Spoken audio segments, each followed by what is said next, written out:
ഒരു സോഡ. എന്താ അതുക്കാ ഇന്ന് കച്ചവടം പൊടി പൊടിച്ച മട്ടുണ്ടല്ലോ? ഇന്ന് പൊടി പൊടിച്ചില്ലെങ്കിൽ മോന്തി ആവുമ്പോ പൊരേ ചെല്ലാൻ പറ്റൂല. അതെന്താ അതുക്കാ? എന്റെ മോക്ക് ടൂറ് പോകാനുള്ള പൈസ കൊടുക്കണം നാളെ. അതില്ലാണ്ട് അങ്ങോട്ട് ചെന്നാ ഓളെ കണ്ണും മോറും കാണാൻ എന്നെ കൊണ്ട് പറ്റൂല.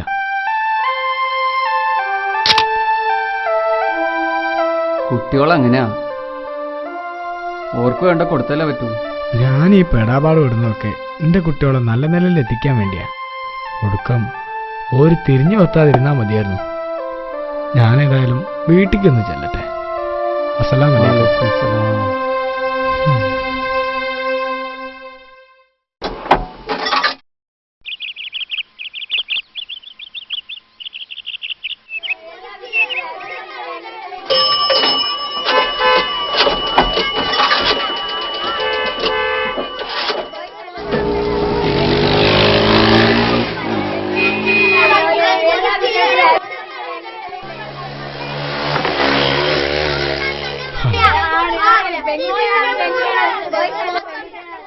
ഓളെ ഒറ്റയ്ക്ക് കിട്ടിയാൽ മതിയായിരുന്നു റബ്ബേ.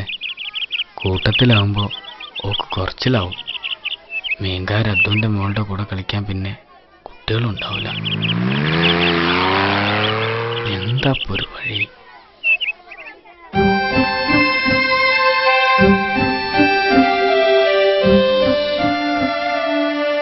സഹീറ, ഉപ്പയോ?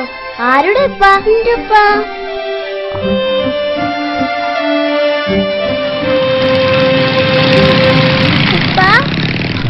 മോളെ,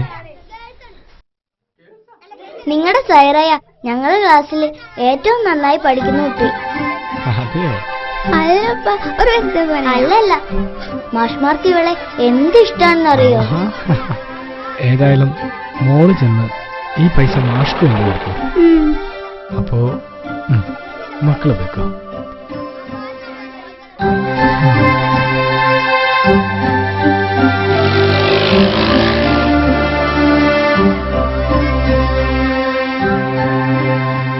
അസ്സലാമലൈക്കും.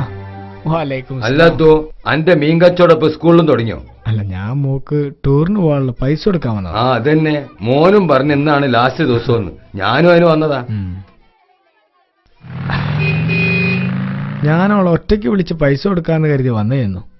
അപ്പോഴേക്കിനും ഓള് കൂട്ടുകാരെയും കൂട്ടി ഓടി വന്നിരിക്കണ. ആ കുട്ടികളെ മുന്നില് ഞാൻ ഐസായിപ്പോയി. ഓളിന്റെ ബാപ്പ അതെന്ന് പറഞ്ഞപ്പോ എന്താ നിങ്ങളോട് ഞാൻ പറയാ? ഓള് നിന്റെ ബാപ്പയാണെന്ന് പറഞ്ഞില്ലേ? വീട്ടില് മീൻ കൊണ്ടുവരുന്ന ആളാണെന്ന് പറഞ്ഞില്ലല്ലോ?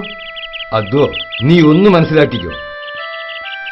സ്വന്തം ബാപ്പാന് ആരെ മുമ്പിലും ബാപ്പാന്ന് പറയാനുള്ള മനസ്സുണ്ടല്ലോ, ആ വിദ്യാഭ്യാസമാണ് ഓൾക്ക് കിട്ടേണ്ടത്. അന്റെ മോള് വമ്പത്തിയാടോ. എന്നാലും സാഹിബേ, ഒരെന്നാലും ഇല്ല. എഞ്ചിനീയർ ആവാനും ഡോക്ടർ ആവാനും മാത്രമല്ല, മനുഷ്യനാവാനും കൂടി പഠിക്കണം കുട്ടികള്.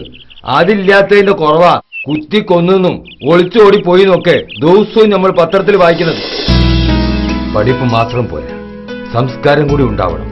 എന്നാലേ വിദ്യാഭ്യാസം പൂർണ്ണമാവും.